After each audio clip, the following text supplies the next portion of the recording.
Hello, I'm Kit Alowitz and a member of the pcX team here at Anderson Hauser. Welcome back again to our video series on providing that repeatable, reliable, predictable, scalable, world-class pandemic customer experience. This, my friends, is Huddle number 44. This Huddle introduces you to the 12th of our 14 I statements on our company's journey towards that repeatable, sustainable, predictable customer experience that's world-class. So this I statement is the following. I establish, communicate, and deliver on clear expectations. Now, what is that? Well, first of all, let me remind you that an I statement is this personal action-oriented, non-negotiable standard that gives specific actionable direction to you and I in providing that fantastic customer experience every single time.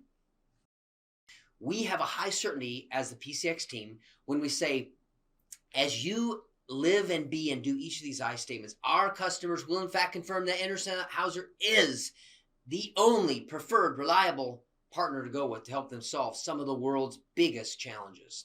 Now, as you remember, there are 14 I statements that we will be sharing or have been sharing in these video segments. Each video boldly states an I statement, breathing life into that statement as well as giving it some really attractive legs for you to run with, internalize into your pcX repertoire, integrate into your pcX habits, and finally institutionalize in your bones of how you are, what you do, and how you are as a pcX agent here at Anderson Hauser. So I statement number 12, as a reminder, I establish, communicate, and deliver on world-class or clear expectations. Now, one of my favorite authors is George Bernard Shaw. He said, the single biggest problem in communication is the illusion that it, in fact, has taken place. We often think that we communicate when in reality we don't.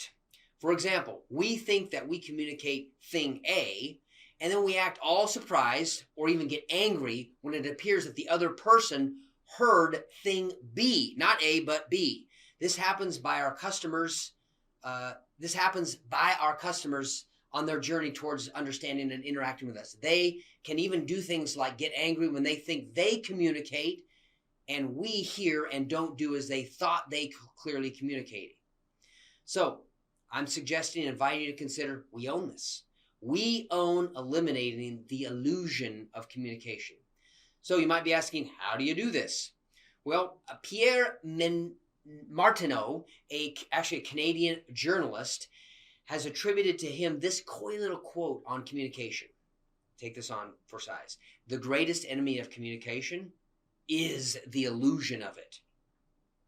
There is danger in assuming, the illusion part, that a message that you have communicated to another person has been received by that person as you had intended.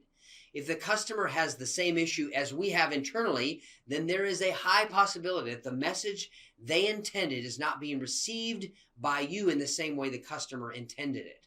So what do we do about this? Well, this I statement establishes the standard that you and I establish, communicate, and deliver on a clear expectation that is flushed out with things like wiser question answering skills or asking skills, wiser listening skills, wiser restating skills to make sure we understand, as well as seeking and reseeking mutual understanding with the customer. Now, this takes a lot of energy, sometimes a lot of it. Left to its own devices, there's just too much risk to you and I in not intentionally establishing, communicating, in fact, over-communicating, and finally over-communicating again on clear expectations. The question for me to you is, are you game? This I statement is in fact part of the last of our 4 behavioral quality standards. That standard, the last quality standard, is timely. You and I will greatly increase our ability to deliver that repeatable, sustainable pcX experience if we adhere to these 3 I statements that fall under timely. So they are, number 1, I establish, communicate, and deliver clear expectations. Number 2, I consistently prioritize tasks. Number 3, I am responsive upon receiving a task. I invite you now in your pcX Huddle to use the pcX Huddle guide to explore for a handful of minutes this I establish, communicate, and deliver on clear expectations. What does it feel like and what does it look like? Be it, do it, live it. I'm Kit Alowitz, and we'll see you next time.